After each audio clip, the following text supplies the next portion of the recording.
Bonjour.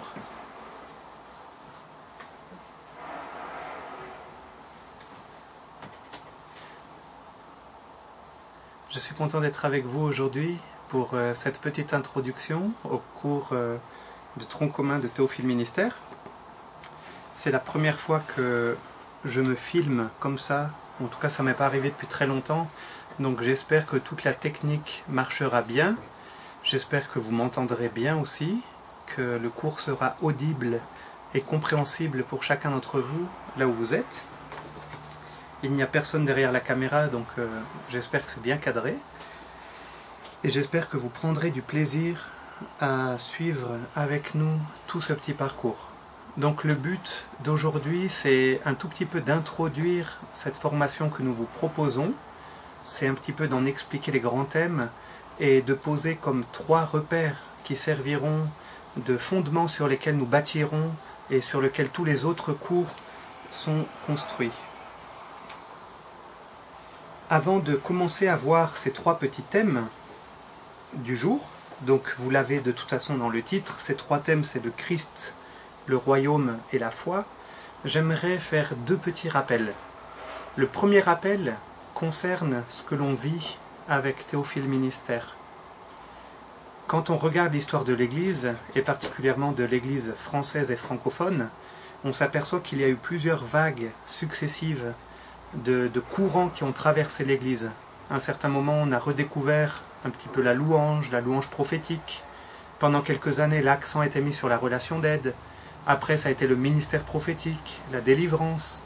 Maintenant, visiblement, on est en train de redécouvrir le ministère apostolique. Et lorsque l'on entend les personnes parler à gauche, à droite, on s'aperçoit que cela occupe une grande place dans la pensée des gens, bien que la définition puisse varier considérablement de l'un à l'autre. Donc personne. Quand nous parlons pour notre part de royaume, de ministère, de réforme, de ce que nous sommes appelés à vivre, ce que nous vivons en partie et ce que nous espérons vivre, il faut bien comprendre qu'il ne s'agit pas d'une vague nouvelle après laquelle nous sommes en train de courir ou que nous essayons d'expérimenter pour ensuite passer à autre chose. C'est pas ça. C'est quelque chose que l'on vit actuellement. On est conduit par le Saint-Esprit dans ces domaines-là, mais c'est un petit peu comme un retour aux sources en fait. Je crois qu'on est appelé petit à petit à redécouvrir la place centrale du Christ et tout ce qui y est associé. La vie par l'Esprit, le fait de marcher dans la foi en suivant le Seigneur Jésus-Christ, de le laisser au centre, de le laisser exercer en nous son ministère, de ce que son royaume soit manifesté au monde, etc. Donc, la démarche est un petit peu différente et j'espère que pour chacun d'entre vous, en tout cas vous vous inscrivez aussi dans cette démarche qui n'est pas de courir de vagues ou de surfer plutôt sur une vague et sur une autre, mais tout simplement de chercher à vivre cet attachement au Seigneur Jésus-Christ. Je crois que c'est bien plus profond ce que l'on est en train de vivre et je crois que l'action que le Seigneur est en train de faire dans son Église est bien plus profonde qu'une mode passagère et que quelques événements par-ci par-là. Ça, c'était un petit premier point. Dans un deuxième petit point, avant de passer aux 3 sujets qui nous intéressent aujourd'hui, j'aimerais juste vous dire que donc, les cours ne dureront pas forcément 1 heure. Un cours n'est pas forcément égal à 1 heure. Cela peut varier. Cela peut être plus court, plus long aussi. Lorsque l'on verra la Christologie, ce sera probablement un peu plus long que 2 ou 3 heures de cours.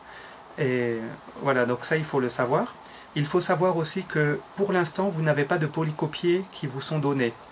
On attend donc de votre part que vous puissiez prendre des notes, même si ça peut être difficile pour certains d'entre vous, ou si vous n'avez plus l'habitude tout simplement, et que vous puissiez garder les points clés et les versets de la Bible qui sont partagés pendant les cours. Ce qui est important, c'est de penser que la formation n'est pas exclusivement constituée des cours vidéo. En fait, se former, c'est bien plus que regarder une vidéo ou lire un livre, c'est s'approprier soi-même le contenu qui est donné. Avec le tronc commun, comme avec les cours sur la prophétie, nous mettons à votre disposition un contenu pour lequel nous avons travaillé, nous croyons que le Seigneur aussi nous a guidés, et ensuite c'est à vous-même de vous approprier cela.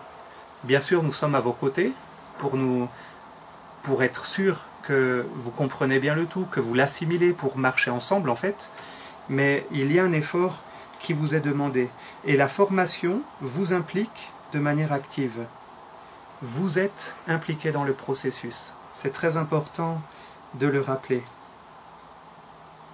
Tout comme pour la prophétie, c'est ce que vous avez vu dans la première année, la prophétie est une parole qui est donnée pour que l'on s'approche de Dieu. J'ai envie de dire cet enseignement est prophétique dans le sens que normalement, et pour que votre formation soit complète et parfaite, dans le sens vraiment accompli, ce cours vous est donné pour que vous-même ensuite, vous puissiez aller à la rencontre de Dieu et voir ce que le Seigneur veut vous dire, comment il veut parler à votre cœur, comment il veut transformer votre vie, votre caractère, votre environnement, pour entrer dans ce que Dieu a préparé pour vous. Donc il y a ce mouvement qui vous sera propre et qu'on ne pourra pas faire à votre place. C'est d'aller vers le Seigneur avec ce que vous recevez pendant ce cours. La formation, avant d'être une accumulation de savoir, de connaissances, avant d'être l'acquisition de compétences, c'est d'abord une attitude de cœur. Et ma prière, mon désir, c'est que notre cœur à nous, puisque nous sommes aussi formés, nous sommes toujours en cours de formation, c'est que notre cœur reste humble et ouvert pour que Dieu puisse faire son œuvre. Que peut-être on puisse laisser certains présupposés, certaines choses qui nous semblent comme acquises, qu'on puisse peut-être les remettre en question et laisser l'occasion au Seigneur de revoir ces choses-là en nous. Peut-être que certaines choses doivent être consolidées, affermies, et peut-être que certaines choses que l'on peut croire, que l'on peut penser, sur lesquelles nos vies ont été bâties, peut-être que certaines choses doivent être remises en question et laissées à plat et construire avec d'autres matériaux, etc. C'est ça le but de la formation. Donc la formation, elle comprend la connaissance, elle comprend les compétences, comment faire ceci, comment faire cela, comment prophétiser, comment exercer le ministère. Elle comprend les connaissances, avec pour base bien sûr la parole de Dieu, mais elle va bien au-delà. La formation, c'est la transformation de notre vie par l'Esprit du Seigneur. Voilà un petit peu les deux premiers points en introduction que je voulais vous rappeler concernant les cours et la formation elle-même. Passons maintenant donc à l'intitulé de notre cours, qui est de l'importance du Christ, du royaume et de la foi. Ce cours que nous vous proposons maintenant, du tronc commun, tout comme le cours qui vous a été proposé sur la prophétie, c'est le fruit de longues années et de recherche et de prière et de travail. C'est effectivement un long processus et c'est un peu comme un aboutissement. Quand je parle aujourd'hui du Christ, du royaume et de la foi, c'est après avoir lu la Bible de nombreuses fois, après l'avoir étudiée, après avoir prié, après avoir réfléchi, partagé, parlé, pensé, il ressort comme ces trois thèmes qui sont extrêmement importants. Et aujourd'hui, nous désirons vous les donner au début de votre formation. Alors pour nous, c'est arrivé peut-être après des années de conversion, de cheminement, pour que vous puissiez avoir les clés pour comprendre tout ce qui va suivre et tout ce qui se trouve dans la parole de Dieu. Lorsque l'on considère la Bible justement comme un ensemble, lorsqu'on la lit depuis la Genèse jusqu'à l'Apocalypse, lorsqu'on cherche le fil conducteur, lorsqu'on cherche la pensée de Dieu, de mon point de vue, il ressort, et je crois que ces trois thèmes sont vraiment fondamentaux, ces trois thèmes sont vraiment porteurs de tout le reste, et sur ces trois thèmes peuvent s'agréger tout le reste. Le Christ, le royaume et la foi. Et je crois bien que c'est dans cet ordre-là, ou en tout cas le Christ est premier, puis le royaume et la foi, on peut peut-être discuter de leur position. Donc abordons tout d'abord la question du Christ. Quand on regarde les Écritures, on s'aperçoit que le Christ est le centre de la révélation biblique, et même, on pourrait dire, le centre de l'histoire de l'homme. Comme cela vous a déjà été rappelé dans Élysée School, cette vision que l'apôtre Jean a de l'Apocalypse, du trône, donc dans l'Apocalypse, chapitre 4 et chapitre 5, Jean voit une grande foule. Il voit une foule qui adore Dieu, il voit cette foule qui est autour du trône, il voit les vieillards qui sont autour du trône, et au milieu, il y a le trône, et au milieu du trône, nous dit l'Écriture, il y a le Père, bien sûr, et il y a l'agneau qui est immolé avant la fondation du monde, qui est immolé, mais debout. Donc l'agneau qui mort et ressuscité. Et c'est cet agneau-là qui est loué et adoré dans l'Apocalypse. Quand on regarde depuis le début jusqu'à la fin, dans Apocalypse 21 et 22, où on a encore cette vision du trône, de ce trône coule le fleuve de vie, on voit qu'au milieu du trône se trouve le Père et l'agneau. Lorsqu'on regarde justement l'Apocalypse, toujours, au chapitre 1, on s'aperçoit que, avant même d'avoir un message à porter à l'Église, avant même d'avoir des révélations, Jean il a une vision de Jésus-Christ. Et de cette vision de Jésus-Christ va s'inspirer le message donné à l'Église. Les 7 églises, vous vous souvenez, les 7 lettres que l'on trouve dans les chapitres 2 et chapitre 3, chaque lettre commence par une caractéristique de Christ. Celui qui a les yeux tellement brillants, celui qui a l'épée dans sa bouche, etc. Le Fils de Dieu, le premier, le dernier, celui qui est le commencement, la fin. Tout cela, cela provient du chapitre 1 de la vision que Jean a eue de Jésus-Christ. Le message prophétique porté à l'Église, c'est d'abord un message prophétique d'une révélation de Jésus-Christ. Je donne juste ce petit exemple parce que l'Apocalypse est un livre que les prophètes aiment et affectionnent. Je crois que c'est un livre très très fondamental de la Bible puisqu'il résume, il récapitule une très grande partie de l'enseignement de l'Ancien et du Nouveau Testament. Et il nous montre cette réalité spirituelle que l'on vit maintenant et qui va arriver. Et en ce sens-là, je crois qu'il est bien sûr fondamental. Et ce livre s'ouvre d'abord sur une révélation de Jésus-Christ. Christ, on peut dire, quand on regarde les Écritures, est donc au centre de la révélation biblique, et même, je le crois, au centre de l'histoire de l'homme. L'histoire de l'homme, elle dépend essentiellement du Christ. Au temps marqué, Dieu a envoyé son Fils. Au temps voulu, Dieu a envoyé son Fils.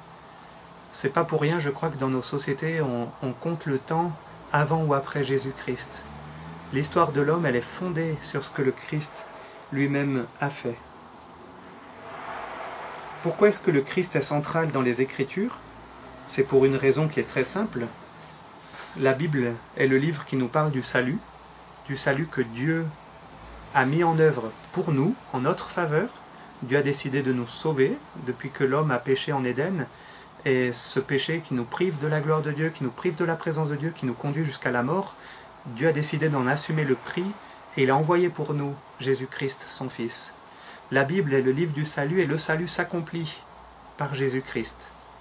On verra après, dans les cours sur la Trinité ou sur le salut, que ce n'est pas Christ seul qui accomplit le salut. Les œuvres de la Trinité sont indivises. C'est le Père qui envoie le Fils qui meurt sur la croix à notre place, et ensuite c'est le Saint-Esprit qui applique ce salut en nous. Mais on peut dire, et c'est une caractéristique essentielle du Fils, que le Christ est vraiment le Fils, donc est vraiment le moyen essentiel par lequel Dieu nous a sauvés. C'est lui qui s'est incarné, c'est lui qui a porté notre peine, c'est lui qui a porté notre châtiment, c'est lui qui est mort et ressuscité pour nous, et c'est à lui que nous sommes unis dans la foi. C'est en ce sens-là qu'on peut dire que le Christ, l'œuvre du Christ et la personne du Christ sont centrales dans le salut. Donc le Christ est central puisque la Bible nous présente le salut, et ce salut s'accomplit par Jésus-Christ. Tout ce qui était prévu et annoncé dans l'Ancienne Alliance, depuis la Genèse jusqu'à l'Apocalypse, trouve son accomplissement en Jésus-Christ. On pourrait dire que le Christ est le fil rouge des Écritures. Depuis le début jusqu'à la fin, il n'est pas plus important que le Père ou que l'Esprit. Il n'y a pas de... En fait, les 3 personnes sont égales en elles.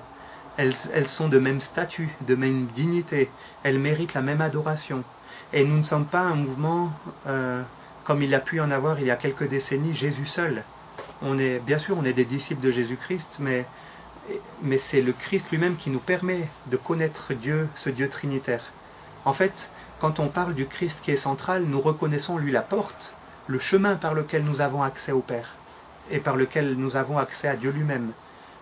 Donc nous ne sommes pas adeptes de Jésus seul, nous croyons que le Père et le Fils sont également importants que le Fils. Mais nous reconnaissons que dans l'œuvre de salut, le Christ est la porte d'entrée, il est le moyen. c'est lui par lequel Dieu en entier vient nous sauver. C'est par Jésus-Christ que le Père se révèle à nous. Et c'est par Jésus-Christ qu'il nous est permis de connaître Dieu dans son être lui-même. Jésus va dire à Philippe, mais celui qui m'a vu a vu le Père. Philippe lui disait, montre-nous le Père. Jésus dit, mais celui qui m'a vu a vu le Père. Il est vraiment le chemin, la vérité et la vie. Les Écritures sont christocentriques parce que le Christ porte lui-même le salut. Christocentrique, ça veut dire centré sur Christ.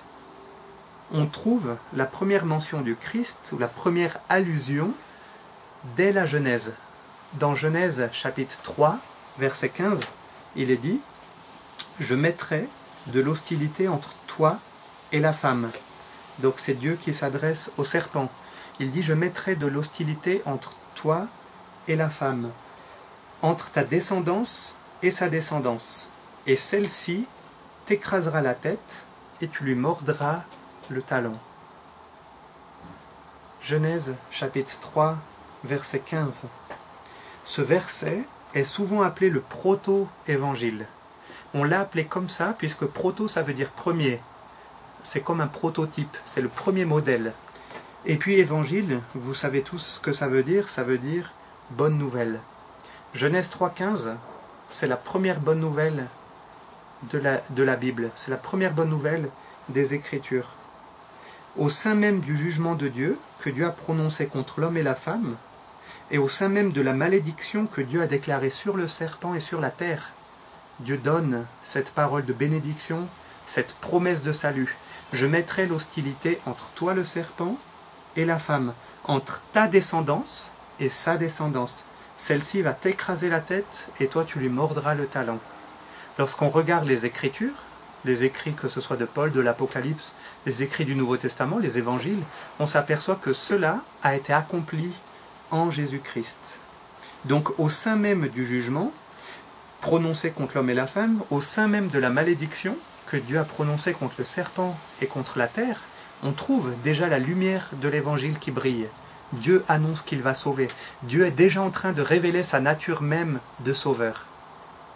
Il annonce qu'il va lui-même pourvoir au sauveur. La venue du Christ, celui qui a bel et bien vaincu le serpent, est déjà annoncée. Et toutes les prophéties futures, que cela aille d'Abraham à David, en passant par Moïse, par les prophètes Ésaïe, etc., toutes les prophéties futures qui annoncent le Messie seront basées, auront pour fondement cette promesse qui a été faite dans le jardin. Quand Dieu dit à Abraham « Je te susciterai une postérité, une descendance », il est en train de faire référence à cette promesse que Dieu lui-même a faite à Ève. Quand Dieu dit à David aussi « De toi naîtra un fils », il régnera, etc. Il est en train de construire à partir de ce qui a été dit dans le jardin d'Éden. Quand Dieu annonce par le prophète Ésaïe « Voici un enfant nous est né, un fils nous est donné, on l'appellera Emmanuel, Dieu avec nous, prince de la paix, conseiller, Dieu puissant, admirable, etc. » Il est en train de bâtir à partir de la prophétie du message qui était annoncé dans le jardin d'Éden. Donc ce verset de Genèse 3,15 est le fondement.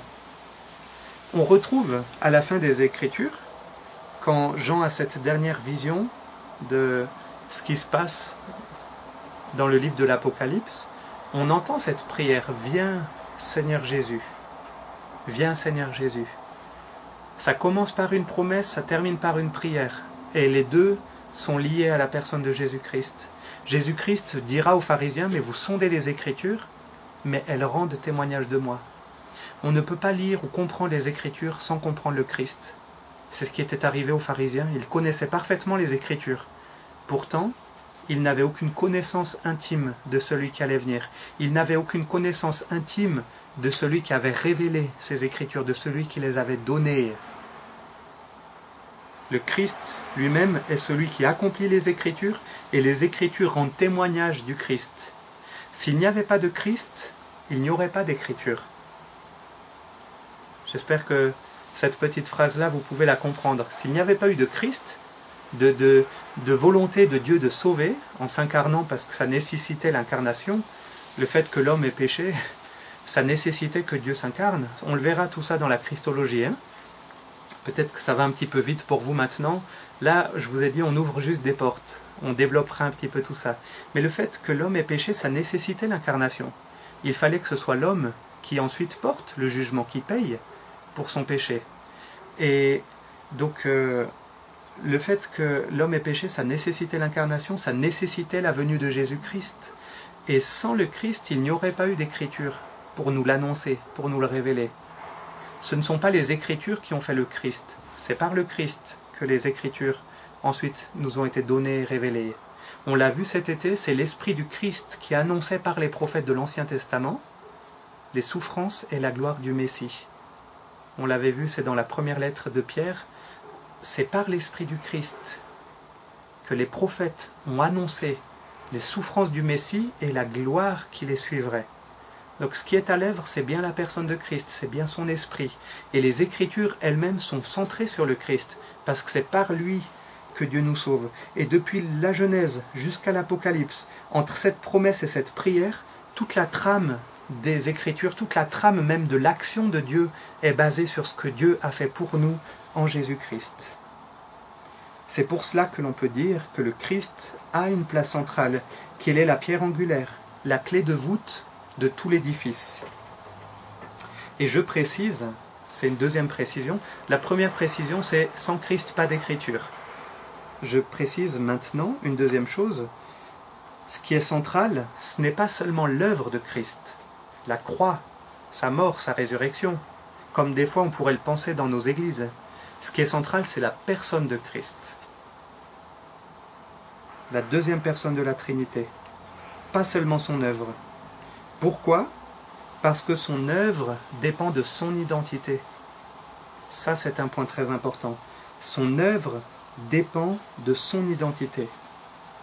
Ce n'est pas n'importe quel homme qui aurait pu accomplir ce que Jésus-Christ a fait sur la croix. Avant la croix, je précise que, et je crois vous l'avoir déjà dit aussi lors du séminaire d'été, si Christ n'avait pas vécu une vie parfaite, son sacrifice, sa mort sur la croix n'aurait eu aucune valeur. C'est parce que Christ a vécu de manière parfaite qu'il a pu dire aussi que ni le diable ni le péché n'avaient de prise sur lui. C'est pour cela que son sacrifice a été agréé. C'est pour cela qu'il est ressuscité d'entre les morts, qu'il est monté au ciel, que assis à la droite du Père, il a répandu l'Esprit Saint afin que nous soyons ses témoins et ses disciples. Donc ce n'est pas seulement l'œuvre de Christ, la mort, la résurrection, qui sont centrales, c'est la personne. Parce que cette œuvre-là, cette obéissance parfaite, cette souffrance, cette mort, cette résurrection, tout cela dépend de son identité. Ce n'est pas n'importe qui aurait pu faire ça.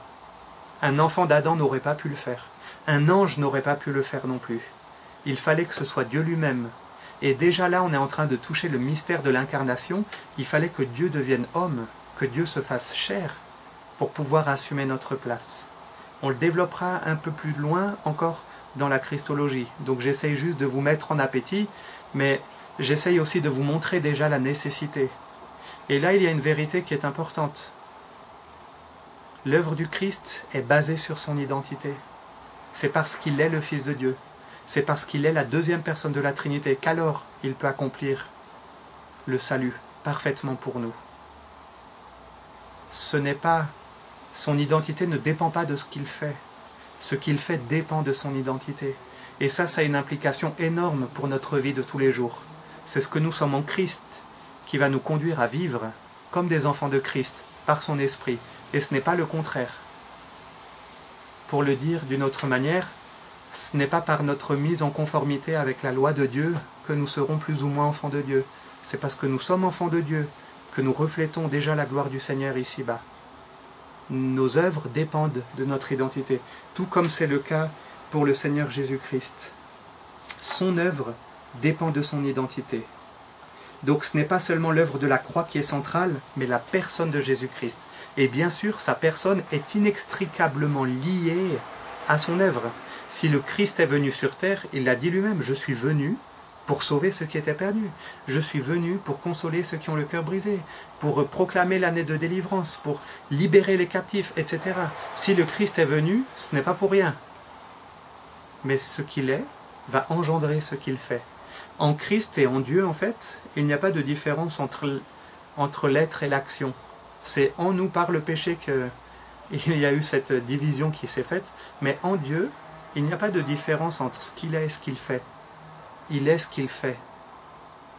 On peut le dire comme ça. Et ce qu'il est va déterminer ce qu'il fait. J'espère que vous commencez un petit peu à entrevoir la différence et les implications, donc la différence de ces petites phrases que je vous donne comme ça, mais qui sont lourdes de conséquences, et que vous pouvez déjà vous apercevoir un petit peu des implications que cela a, non seulement dans notre rapport avec Dieu, mais aussi dans notre vie chrétienne. Donc le premier thème fondamental, on peut dire que c'est la personne de Jésus-Christ. Au regard de toutes les Écritures, sa personne est fondamentale. Et c'est pour ça que Paul va dire « Je veux rien savoir d'autre parmi vous que le Christ et le Christ crucifié. » C'est lui qui est la pierre angulaire, c'est lui qui est le fondement de toute chose. C'est par lui que justement Dieu a décidé de réconcilier les choses célestes et les choses terrestres. C'est par lui que l'on peut connaître Dieu. Il est tellement fondamental. Cela nous amène au deuxième sujet, de l'importance du Christ, du royaume et de la foi. C'est par Christ que nous pouvons connaître le Père, c'est par Christ que nous sommes sauvés, mais c'est aussi par Christ que le royaume, ou que le règne de Dieu, car c'est le même mot, royaume et règne, c'est le même mot, même si cela peut avoir des petites nuances différentes, mais c'est par Jésus-Christ que le royaume et le règne de Dieu est restauré sur terre.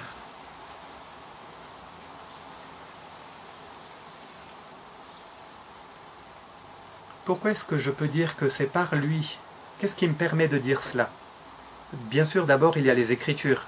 Jésus dit « Le royaume de Dieu est au milieu de vous », et il le dit parce qu'il est là. Mais on va essayer de réfléchir un tout petit peu plus loin. Le royaume de Dieu, c'est là où Dieu règne parfaitement, absolument. C'est là où la volonté de Dieu s'accomplit parfaitement et absolument. Il y a quelques instants, je vous ai rappelé pourquoi est-ce que le Christ a pu accomplir cette œuvre de substitution. Cela veut dire mourir à notre place sur la croix, c'est parce qu'il a vécu cette vie parfaite. Il va dire, le diable n'a rien en moi, le péché n'a rien en moi. Il n'était esclave de rien, si ce n'était de la volonté du Père. C'était ça sa nourriture. En fait, par son obéissance parfaite, parce qu'il est vraiment un avec le Père, parce qu'il n'a pas connu le péché, parce qu'il n'a pas connu la désobéissance, parce qu'il a été tenté comme nous en toutes choses sans commettre de péché, en fait, par son obéissance parfaite, par sa soumission parfaite, par son adoration parfaite au Père, c'est par le Christ que vient le royaume de Dieu sur terre. C'est lui, et lui seul, le seul vrai homme qui accomplit parfaitement et intégralement la volonté de Dieu. Que ton règne vienne, que ta volonté soit faite sur la terre comme au ciel. On connaît tous cette parole du Notre Père, que Jésus-Christ a enseigné à ses disciples à prier. Que ton règne vienne, que ta volonté soit faite sur la terre comme elle est faite dans le ciel. Qui est celui qui a parfaitement accompli cette parole? Qui est celui qui a pleinement fait la volonté du Père ici-bas comme c'était dans le ciel? C'est le Christ. C'est pour ça que c'est par le Christ que le règne est venu. Lorsque le Christ vient, le règne de Dieu vient, parce que c'est lui l'homme qui se soumet parfaitement au Père. C'est lui l'homme qui obéit, qui aime parfaitement le Père. Jésus-Christ, toujours dans ce même chapitre de Matthieu 6, va dire à ses disciples, cherchez d'abord le royaume de Dieu et sa justice. Et toutes ces choses, tout ce dont vous avez besoin, dans le contexte, il parle de la nourriture, des vêtements, etc., tout cela vous sera donné par-dessus tout. Cherchez d'abord le royaume de Dieu et sa justice.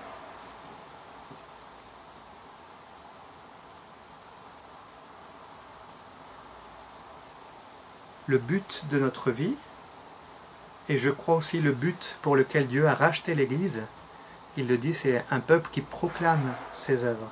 C'est un peuple qui manifeste sa présence.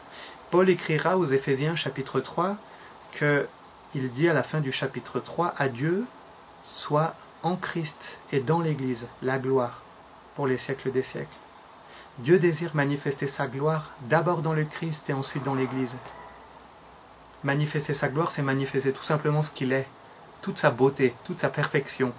C'est un programme un peu fou hein, quand on voit l'Église actuelle, mais c'est ça que Dieu est en train de faire. Et on verra que c'est ça le but qu'il poursuit en chacun d'entre nous. Nous amener à l'image et à la ressemblance de Jésus-Christ, nous transformer par l'Esprit pour que justement le royaume soit manifesté pleinement en nous. Et Dieu désire faire cela dans l'Église. Il désire par le Christ et par l'Église montrer sa gloire. C'est pour ça qu'il nous dit, mais apprenez à prier que ton règne vienne. Et pas seulement à prier, mais à vivre pour que son règne soit manifesté. Cherchez de tout votre cœur le royaume de Dieu et sa justice. On a souvent cherché autre chose. Comment obtenir ceci, comment obtenir cela, comment avoir la croissance dans tel et tel domaine. C'est pas mauvais. Mais le royaume doit rester une de nos préoccupations, doit rester la préoccupation principale. Parce que bien sûr, le royaume en lui-même, c'est rien. C'est le royaume et le roi. Le royaume est lié au roi. Le royaume vient par le roi. C'est pour ça qu'on en revient toujours au premier point, le Christ est central. Parce que lorsque l'on cherche le Christ, puisque le royaume vient en lui, c'est le royaume que l'on trouve. Lorsque l'on cherche le Christ, c'est le royaume que l'on est en train de trouver. Christ est celui qui a accompli parfaitement et intégralement la volonté de Dieu. Quand l'homme, Adam, a chuté, tout à l'heure j'ai fait référence au Jardin d'Éden, cela a brisé les relations harmonieuses que l'homme avait avec Dieu lui-même, que l'homme avait avec son semblable, avec la femme, et aussi que l'homme avait avec la création. La terre a été maudite à cause de l'homme. Cet écosystème, ces relations harmonieuses qui manifestent le royaume de Dieu. On verra donc tout à l'heure que le royaume commence dans les relations. Il se manifeste dans les relations. Ces relations harmonieuses ont été coupées, faussées, déformées. Et l'homme, qui vivait d'une manière aimante, soumise à Dieu, a décidé de devenir son propre Dieu et de se fixer lui-même ce qu'il considérait comme bien et mal. L'homme, quand il s'est coupé de Dieu, Dieu qui était sa référence ultime et qui lui donnait son sens, l'homme est alors devenu lui-même sa propre norme. Et aujourd'hui, on en voit un petit peu les dégâts et les conséquences. Quand je dis un petit peu, c'est un euphémisme. On en voit beaucoup les dégâts et les conséquences. C'est le chaos. Depuis que l'homme a décidé de se couper de la source de vie, et on peut s'en apercevoir dans nos propres vies à nous-mêmes, dès que l'on se détourne de Dieu, qui est la source de vie, comme dit Jérémie, on commet une double faute. Non seulement on se détourne de Dieu, mais en plus on va se creuser des citernes qui n'apportent rien. On entre dans un processus qui nous détourne de la source de vie et qui nous amène vers la mort, vers le chaos.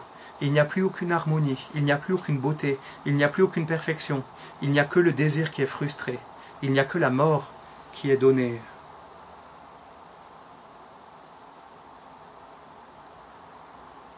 La promesse que Dieu fait dans le jardin en Genèse 3,15 nous montre que, justement, le but de la venue de Jésus-Christ sera de restaurer ce qui a été cassé et perdu dans le jardin. Le jardin, c'était la première manifestation du royaume de Dieu. L'homme était là, à sa place, dans la terre que Dieu lui avait donnée, en train de profiter de la bénédiction de Dieu, jouissant d'une relation parfaite avec Dieu, parfaite avec les hommes, parfaite avec la création que Dieu lui avait donnée. La première manifestation du royaume, elle est dans le jardin. Et quand Dieu annonce que le Messie va venir, qu'il va écraser la tête du serpent, qu'il va restaurer, et tout ça on va le retrouver dans le message biblique, et cela fait beaucoup partie du message prophétique, ce peuple qui sera rassemblé sur la terre que Dieu donne, avec une loi gravée désormais dans le cœur, tout ça c'est le langage du royaume. Dieu nous montre qu'il va restaurer son royaume. Et lorsqu'on regarde la fin du livre de l'Apocalypse, Apocalypse 21 et 22, on voit cette nouvelle Jérusalem qui descend, on voit qu'il n'y a plus aucun péché, plus aucune larme, plus aucune douleur, plus aucune maladie. Le diable, la mort, tout ça sont jetés dans l'étang. Il n'y a plus rien. C'est le royaume de Dieu dans sa perfection, dans sa plénitude. En fait, c'est plus qu'une restauration de ce qui était perdu.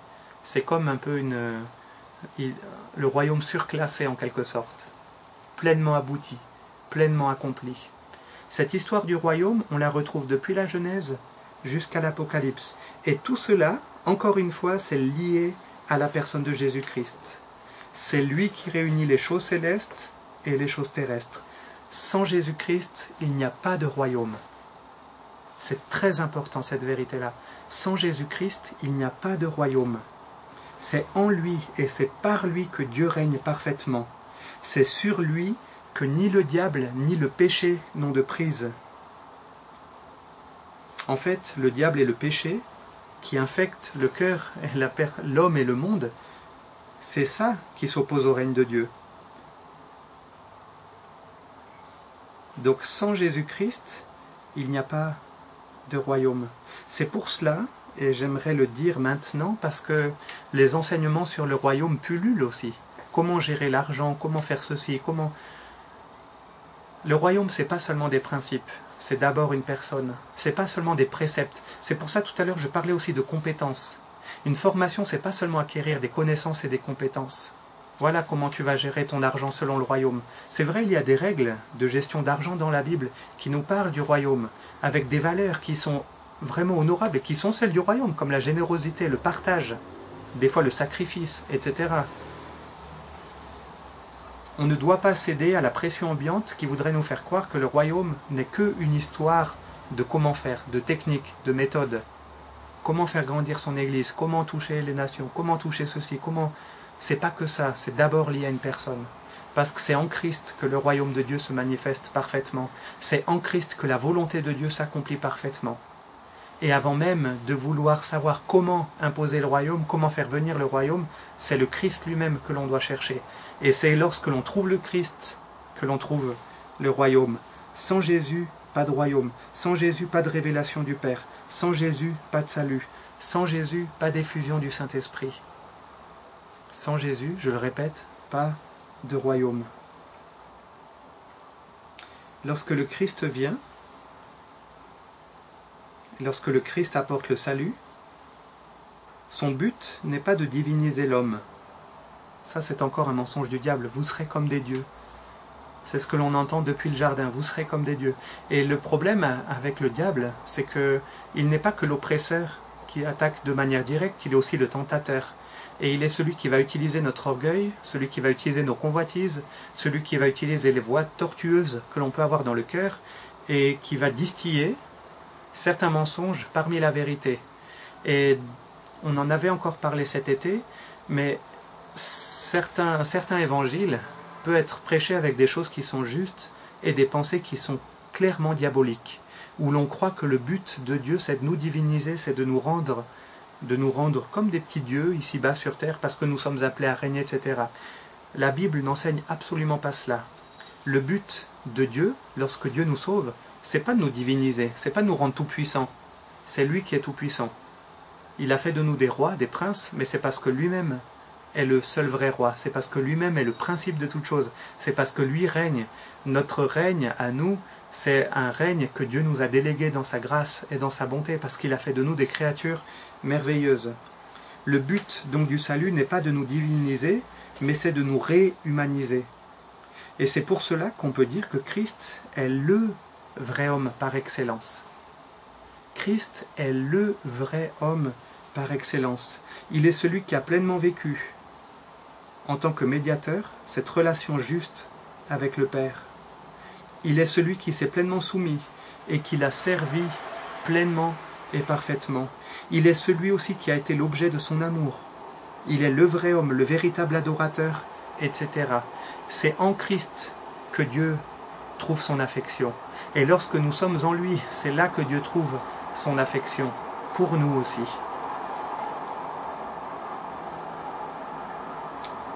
Quand Dieu vient nous sauver en Jésus-Christ, Dieu ne se contente pas d'effacer notre dette, il ne se contente pas de remettre nos comptes à zéro, de dire c'est bon, c'est épongé, maintenant tu peux vivre. Il ne se contente pas de nous assurer aussi d'une vie un peu de félicité dans l'au-delà, où on flotterait sur quelques nuages avec une harpe à la main. C'est pas juste ça le salut. Hein. Déjà, je pense pas qu'on soit sur des nuages, et vaut mieux pas qu'on ait tous une harpe à la main, ça risque d'être plutôt une cacophonie. C'est pas ça du tout le salut. En fait, quand Dieu vient nous sauver, il a décidé et il décide de nous rendre participants à cette nouvelle création. Jacques dit, vous êtes les prémices de sa création. On est les prémices de la nouvelle création. C'est ce qui ressort aussi de tout l'enseignement de l'apôtre Paul et aussi de l'apôtre Jean. Nous sommes les prémices, nous sommes les premiers fruits de sa nouvelle création. Parce que le Christ lui-même, il est le premier. Il est le premier-né d'entre les morts. Il est celui qui est ressuscité. Que ce soit par sa naissance miraculeuse, par sa mort, par sa résurrection, par son ascension, le Christ porte en lui-même cette nouvelle création. Et lorsque nous sommes unis à lui, lorsque nous entrons dans le royaume, nous portons à notre tour cette nouvelle création. Et le but du salut, ce n'est pas de nous diviniser, c'est de nous réhumaniser. Tout ce qui a été cassé, détérioré par le péché, tout ce qui a été perdu du royaume de Dieu, tout ça, par Christ et par l'action du Saint-Esprit, Dieu désire le restaurer en chacun de nous.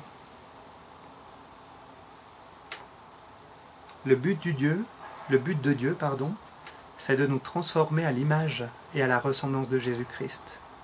Il y a 3 versets qui me paraissent importants et qui en parlent, et qui mettent bien l'accent sur 3 dimensions de cette volonté de Dieu. Le premier verset, c'est Romains 8, 29. C'est un verset que je cite souvent. Le deuxième verset, c'est 2 Corinthiens 3, 18. Et le troisième verset, c'est 1 Jean, chapitre 3, verset 2. Le premier passage, Romains 8, 29. Il dit que Dieu nous a prédestinés, avant la fondation du monde, à être rendus conformes à l'image de son Fils. Si Dieu nous a choisis, si Dieu nous a sauvés, parce que le contexte de Romains 8 et Romains 8, 28 et 29, il est clairement parlé du salut. Dieu nous a justifiés, il nous a appelés pour nous glorifier, etc. Et son but, le but qu'il poursuit de toute éternité, parce que là, Paul fait référence à un moment de notre histoire où nous n'étions pas là, avant la fondation du monde. Le but de Dieu était de nous rendre conformes à l'image de son Fils. On s'aperçoit là que c'était déjà son but passé, son but éternel. Le but éternel de Dieu, c'est de nous rendre conformes à l'image de son Fils. Ça, c'est avant que nous soyons là. Dans 2 Corinthiens, chapitre 3, verset 18, il est dit « Nous tous qui, le visage découvert, nous contemplons sa gloire comme dans un miroir, nous sommes transformés à son image par le Seigneur l'Esprit. » Là, il est parlé des bienfaits de la nouvelle alliance. On n'a plus besoin de mettre un voile pour voir le Seigneur, pour le contempler. Cette contemplation n'est pas parfaite, c'est comme dans un miroir. Mais on le voit déjà. Et Paul enseigne une vérité importante qu'on a déjà enseignée, qu'on a repris plutôt à Théophile Ministère, c'est que l'homme ressemble à ce qu'il adore. L'homme ressemble à ce qu'il adore. Soit l'homme va ressembler à ses idoles, soit il va ressembler à son Dieu. Et Paul est en train de dire, lorsque l'on contemple le Seigneur Jésus-Christ, nous sommes transformés à son image, par l'Esprit Saint. Paul est en train de parler au présent. Ça veut dire que c'est ce que Dieu est en train de faire actuellement. C'est pas juste un plan que le Père avait dans le passé, nous rendre conformes à l'image de son Fils, non. C'est ce que Dieu fait maintenant, par son Esprit. Lorsqu'on loue le Seigneur, lorsqu'on l'adore, lorsqu'on le rencontre, que ce soit par l'Église, seule, etc., le Seigneur désire nous transformer à l'image de Jésus-Christ. C'est le but présent, c'est le but actuel. Et puis, 1 Jean, chapitre 3, verset 2, nous dit, vous voyez de quel amour le Père nous a aimés, etc., nous sommes ses enfants, et il dit que lorsqu'on verra le Christ, alors nous serons rendus semblables à ce qu'il est. Lorsque l'on sera face à face avec lui, alors nous serons rendus conformes, nous serons rendus semblables à l'image du Christ lui-même. L'apôtre Jean, là, il nous parle du but futur, du but eschatologique de Dieu. Eschatologique, ça veut dire qu'il fait référence à la fin. Le but que Dieu poursuit dans le passé